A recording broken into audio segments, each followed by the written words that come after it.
led to article after article of people being like, Ellen is a nasty person. And all these staffers started to come out, not for nothing, but I know a guy, I know him very well, whose sister worked for her, who said, you were not allowed to make eye contact with Ellen in the halls of that show. If you saw her, this is not a nice person. So she eventually got canceled, but now she's coming. What occurs when Rob Schneider causes havoc and Megyn Kelly drops truth bombs? You receive a brutal roast. Ellen DeGeneres could disappear from the earth. It turns out that there are some skeletons in the Queen of Nice's closet, and these two simply threw open the doors. Hollywood fakery, backstage outbursts, and secrets that can ruin her smile. Yes, this is a complete expose. Ellen's public relations staff is already perspiring. Question for you on this. This is perfect for you, because I'm seeing this week that there is an attempted comeback by somebody who did not cross one of those fateful lines of the misstepping on their sacred cows of gender or race or sexuality. Yeah. But she was said to be a nasty biatch, and that's Ellen DeGeneres. Yeah. So her show got canceled after she had this testy exchange with Dakota Johnson, where something happened where Dakota said, I had this birthday party, and Ellen said, well, why didn't you invite me? You didn't invite me. And she said, no, I did invite you, Ellen. That's not what happened. And Ellen had blown her off and then tried to play the victim on the set with her. Anyway, it led to article after article of people being like, what happens when a humor grenade and a media assassin enter the same room with the same target? You receive the harsh, strangely poetic dismantling of Ellen DeGeneres' meticulously cultivated brand. The scales were brought by Megyn Kelly. The flamethrower was brought by Rob Schneider. Additionally, Ellen introduced the dance steps that now resemble a smoke signal pleading for compassion. Let's begin with Megyn Kelly, a woman whose words have the power to cut through a diamond while still maintaining enough edge to carve sarcasm into a soap bubble. Megyn doesn't exactly go through life humming show songs and holding hands. She is not subtle. She certainly doesn't practice celebrity sanctimony clothed in benevolence, nor does she practice nice, lovely veneers. Bumper decals. I think also I'm to just admit like, your mistakes. of all people on earth to be feeling sorry for herself, Ellen DeGeneres should not be on the list. She should at least, but make a real apology and do it. There's no apology. It's just woe is me. I was run out of Hollywood as she speaks from this grandiose stage on Netflix. Hello, you haven't been canceled if you are doing a Netflix special. She got $20 million for the one before this. I'm sure she's fine. I'm sure she. Naturally, Ellen DeGeneres nearly begged to be considered by Megyn. After all, pretending to be kind in Hollywood is one thing. Welding it on with top-tier publicists and hoping that nobody sees the human fog machine behind the curtain is a different matter. Warning, she brought invoices, scales, and maybe a sledgehammer after Megyn discovered.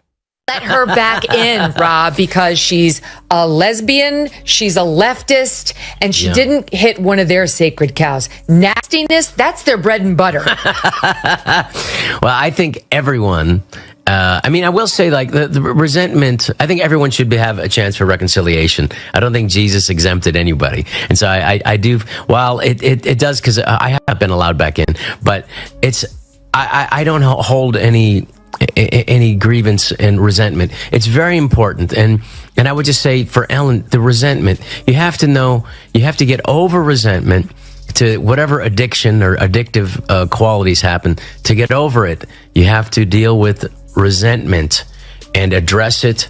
And then otherwise you're going to fall back into the same. The irony is thick now.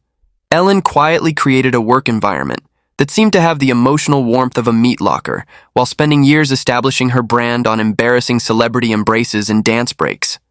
However, if you listen, to Megyn, that wasn't just a small contradiction.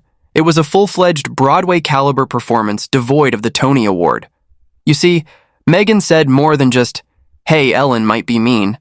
That would be much too nice. Instead, she used a leaf blower to destroy Ellen's compassion empire's entire infrastructure with the elegance of someone folding a house of cards. She said it was about the systemic way the degenerate brand avoided, denied, and danced its way out of any genuine accountability, not simply about behind-the-scenes rumors. Oh, And the tour of apology, Ellen's decision to perform a soft focus apology on national television while surrounded by oopsie feelings and remorseful lighting, Megyn rejected it. She may have even thought it was the best inadvertent comedy sketch of the decade. Rob Schneider handled the situation like a man who stumbled into a clown car and then chose to set it on fire for laughs, while Megyn cut through Ellen's story like she was carving a Thanksgiving turkey. She saw it for what it was, a corporate defibrillator trying to revive a terminal PR patient disguised as remorse. She's got a Netflix special. That's the right response. Yeah. She's got a Netflix special. And here's the capper. On the promo, she plays the victim. And she says, "For me." And she actually has the nerve to say that she was run out of Hollywood. This person with she with $100 million in her pocket. $450 million, according to Forbes. That's a low estimate. Yeah. Because so now she's out there saying, I was run out of Hollywood. She's actually reportedly complaining about how hard it is for women in America with the double standards. Look at Oprah, how hard it is for her. Oh, she's got, like 10 houses, Ellen DeGeneres? Michelle Obama, look how hard it is for women in America. They're hurting. They're going to let her back in. Rob, bless his rambunctious little spirit now. He doesn't even walk in straight lines or tiptoe. Wearing roller skates and a sarcastic helmet, he sideways bumps into issues. Furthermore, he didn't want a feud when he targeted Ellen. He got tonsillitis as a result of seeing something that so loudly shouted Hollywood hypocrisy. Rob Ellen was the grand priestess of performative compassion, whose backstage presence felt more like a hostage scenario wrapped in a chat show. She wasn't just some misunderstood daytime idol. He claimed that being on her set was like being placed into a dystopian storefront manned by telepathic Stepford interns. He wasn't reserved. He used the tone typically used in survival stories or cult-related reality shows to describe Ellen's renowned staff fear factor in a humorous spoof. Imagine a stressful green room where a yoga instructor might snap to help. Convey instructions like messages from an unnamed magician. It is discouraged to make eye contact. Joyce's well-planned smile or perish. And then there's that instance, where an assistant arrived with cords, and Ellen reportedly couldn't bring herself to physically welcome her guest. Rob made that a little too savage. In some zip codes, it might be against the law. It was a one-man roast of a daytime deity, and it wasn't simply humor. However, it's not simply the ridicule that makes it so powerful. It's because Rob, in contrast to Ellen, doesn't conceal himself behind a brand.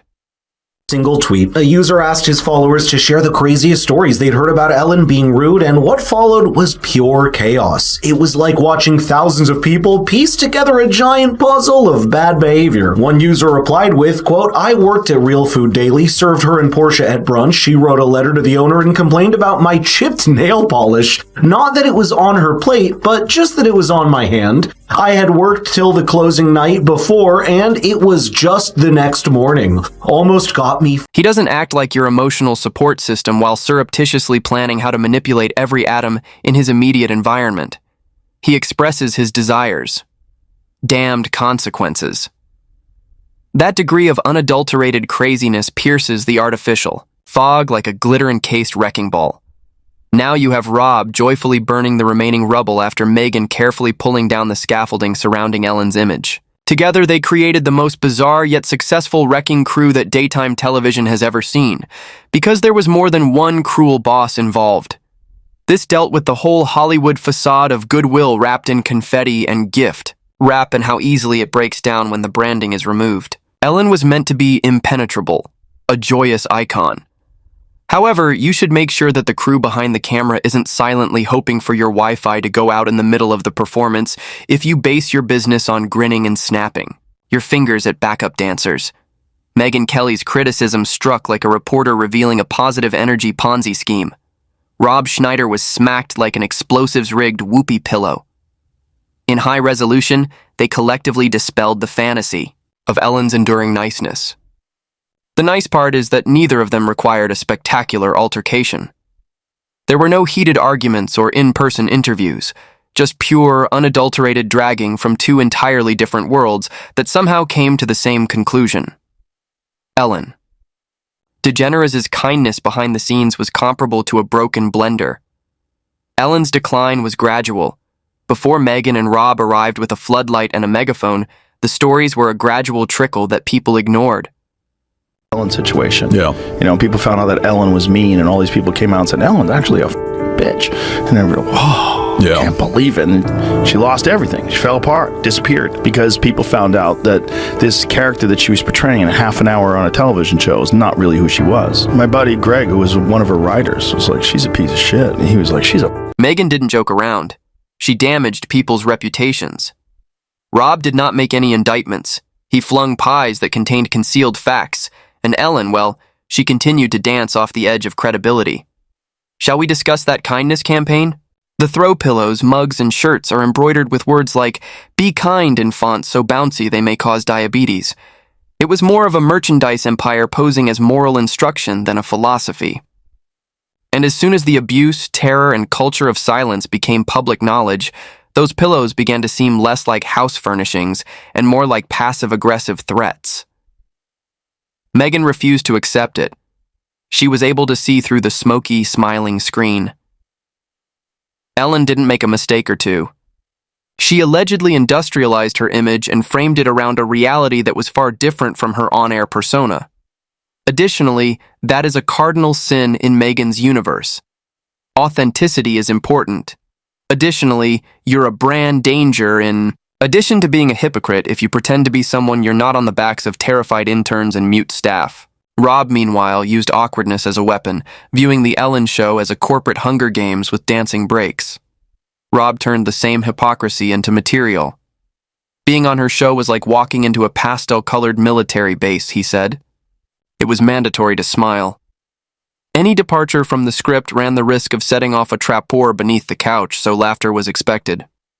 Made progress with the strike. They're picketing right now, so I think it's the early stages. I would think it might take a little bit with this one. When someone crosses the rider strike, that's some dirty shit. They cross the picket line. Yeah, I've never seen anybody doing that yet. I think Ellen did. I had a buddy of mine who was writing on Ellen. Everybody kind of knows now what she's really all about. And that's another one of those. Like, press. I'm so nice and I'm so sweet. Being behind. This is when it becomes very lyrical, though. Two people you wouldn't typically find in the same zip code, let alone the same rhetorical hit squad, Rob and Megyn, ended up delivering one of the most captivating takedowns in the history of pop culture. Whether on purpose or not, both of them revealed a far greater reality about how precisely crafted lies form the foundation of celebrity brands. One accomplished it with precision, the other with anarchy. Ellen's business was never limited to viral videos and interviews. It was a way of life and a story. The notion that you might wear kindness like armor, dance your problems away, and smile your way through anything. However, it wasn't tabloids or critics who tore down that armor. Rather, it was individuals like Rob and Megyn who had nothing to gain from the takedown and thus had no motive to lie. The decline of a cherished character isn't the only thing that makes this tale so captivating. It's the way two characters from such disparate universes who were bound together by a same unspoken premise told the story of fall. Don't be shocked when someone switches on the lights if you're going to act like the sweetest person in the room. Ellen attempted to steer the narrative, the controlled interviews and the well-crafted apologies. The tearful farewells during her last season were heartbreaking. People would have been pleasantly surprised to find out I'm kind. Well, yeah, that's disingenuous. That's disingenuous. Yeah, disingenuous. Disgenerous. That's disgenerous. Well, I think you should. I mean, there's certainly no lack of. I don't sense any humility. No, in that. No, and no one cares that now she's dealing with chickens. It's like, all right, You're a normal $450 million person. And by the way, I guarantee you, she's who's worth taking a care lot of her more. chickens? I guarantee. What's that? You guarantee what? She's worth a lot more than $450 million. Her art alone. And like those talk show hosts. Her devil worshipping art. However, when people have already smelled the smoke, spin is useless. The fire alarm was Megyn. Rob was the one who was cooking marshmallows in the fire, and although Ellen had made an effort to disappear silently into her mansion-shaped sunset, the shining temple of kindness that she left behind has vanished. It resembles a gift shop that is connected to a haunted house and continues to sell goods. Yet there is a persistent sense of discomfort. Thus, no, this was not a discussion. The audience was no longer dancing. Instead, they were watching and wondering who else had established a kingdom on silence and smiles. There were no onstage apologies or rebuttals, just two radically different personalities pointing to the same broken pedestal and declaring in their own deliciously brutal ways that what you worshipped was hollow. More importantly, who will come next? Megyn, Rob Schneider, and Kelly might appear to be the most peculiar buddy cop duo since a cranky cat and a broken Roomba. However, they are strangely in agreement when it comes to exposing Ellen. Megyn enters at thigh, like a legal scalpel. Like its pretude, it is composed, accurate, and prepared to cut through the fluff. NBC lingo. Too much. I can't stand these rich celebrities who want us to feel sorry for them. We don't, right? It's like all those you saw, like Julia Roberts on the Oprah special with Kamala Harris, like, oh, and Meryl Streep. Like, I know, winning over the hearts of people who live in gated communities everywhere. Well, wait, are these still your people? Are you still in California? No, I had to move out of California because I got little kids. And we understand why. It's dangerous to, in California, take your kids, in public schools. In the morning you drop off a girl, in the afternoon you pick up a boy. You never know what. Well, Rob, however, enters the newsroom like a drunken raccoon, hurling banana peels and one-liners with no filter at all. Slapstick versus surgery, fart jokes versus Fox News. However, both emphasize that Ellen was never who she claimed to be, and that's what makes it more painful. It's not a Hollywood blockbuster. Rob is not after influence, nor is Megyn looking for relevance. Two individuals pointing at the same juggler from vastly different areas of the circus tent are shouting, "She dropped the act and hopes no one noticed." Because it only takes one backstage scream or assistant meltdown to ruin the illusion when your entire business is based on clumsily dancing with celebs and giving out blenders like spiritual salvation. Culture is not eliminated by this. When you tweet something stupid in 2008 and lose your Netflix subscription in 2025, it's known as cancel culture. No, this is a culture of accountability. In a world where relatable sells more quickly than reality, this is the inevitable result of treating your employees like studio furniture rather than treating them with the same kind of love that a Kardashian sells skincare. In the trial of celebrity authenticity, Ellen's manufactured smile served as Exhibit A. Regarding her show's great climax, imagine heartfelt farewells with the depth of a printer test page, more professionally produced than a Super Bowl halftime show with enough publicity to run a little turbine. If you pay careful attention, you can practically hear Rob Schneider shouting as Megyn Scribbles closes her case in her notes. So we're waiting now. In 6 months, will Ellen appear in a pastel-colored rebranding focused on vegan cheese and mindfulness, or will she disappear into the carefully manicured mist that is only remembered by clumsy presents and eerie curing ads? One thing is evident. Don't be surprised when people start throwing rocks of truth at you after spending 20 years creating a glass castle out of compassion cliches. If Megyn Kelly and Rob Schneider